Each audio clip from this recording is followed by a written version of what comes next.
To delete browsing case in Samsung Internet, Samsung Galaxy S20, open Samsung Internet.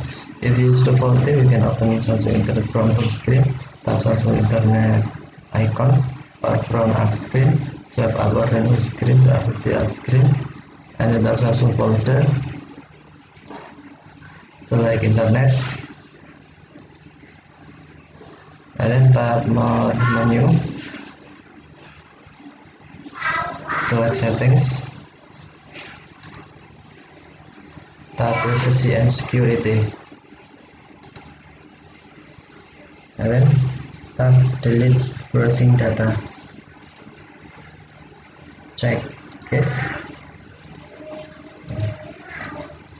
and then tap delete. Personal data deleted. Okay, thank you for watching. Have a nice day.